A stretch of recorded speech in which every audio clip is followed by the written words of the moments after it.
place a campaign plan endorsed in Chicago by NATO that has strong international support.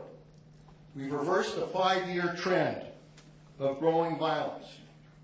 The Taliban, to this day, has not been able, over this last year, to regain any of the territory they lost. We are building Afghan security forces that are on track to take the lead for securing the entire country next year. We continue to transition both governance and security to the Afghans. 75% of the population has now been transitioned to Afghan security and control, and next year we will have 100%. But we have also made clear that our commitment to Afghanistan, as we draw down by the end of 2014, our commitment will continue. We are transitioning, we are not leaving.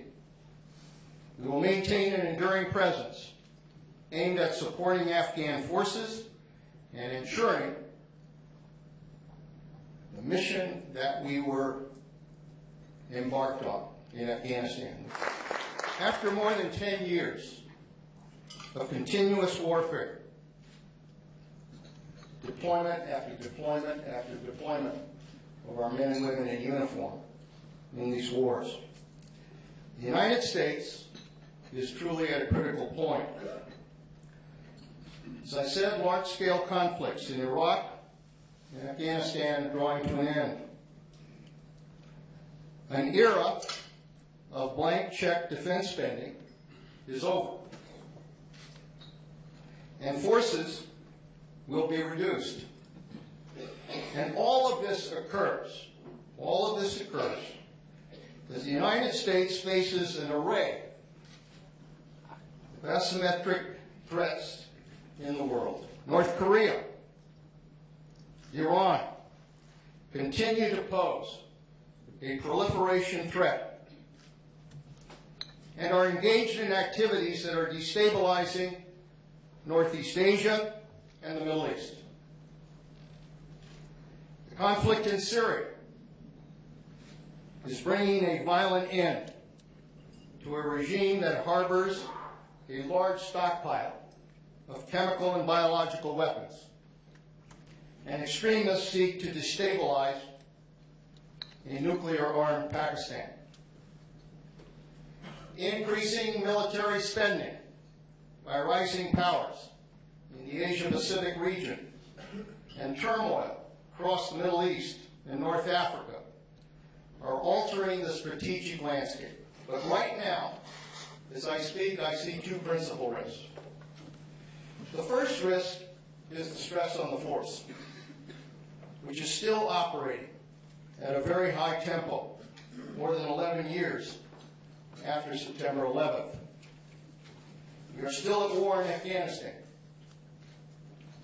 We have been on a crisis posture in the Middle East and North Africa for the past year. And we will continue to maintain a strong presence in that region, even as we rebalance to the Asia-Pacific area. We are helping the opposition. We are not providing any lethal assistance, but we are providing non-lethal help to the opposition to try to develop their capability so that in the event that Assad does come down, we will have identified those leaders who can hopefully provide for a smooth political transition. This is not going to be easy. It requires a strong international effort to ensure this is headed in the right direction. It would be helpful. It would be helpful if Russia would participate in the effort to try to ensure that there is a smooth political transition. We're going to continue. I mean, the Taliban is resilient, and they will continue to try to conduct attacks. They'll continue to do IED attacks. They'll continue to try to do high-profile assassinations. They'll continue to try to do what they can to draw attention to their efforts. But overall, they are losing. They have not been able to regain any territory that they've lost, and we continue to put pressure on them through both the Afghans and the U.S. presence there. The international community has come together. It's come together in a very effective effort to bring sanctions, to bring diplomatic pressure, economic pressure on Iran, to penalize it for its efforts to develop a nuclear capability. And the end result of that is to try to push them to the negotiating table, to try to see if we can resolve these issues diplomatically. If we determine that they have made the decision to proceed with developing a nuclear weapon, the United States considers that to be a red line. Against bin Laden. And you know, to this day, he hasn't told a damn soul.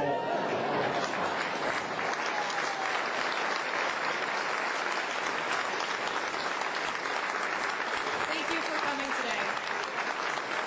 I'd also like to thank the National Press Club staff, including its Journalism Institute and Broadcast Center, for organizing today's event. Finally, here's a reminder that you can find more information about the National Press Club on our website. And if you'd like a copy of today's program, please check our website at press.org. Thank you, and we are adjourned. The compound in Pakistan.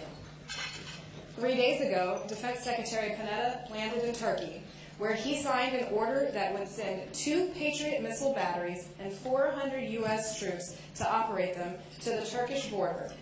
A stark warning to Syria's President Bashar al-Assad. We can't spend a lot of time worrying about whether that pisses off Syria, Secretary Panetta said afterwards. Yet, in an interview with Esquire, he said if he invited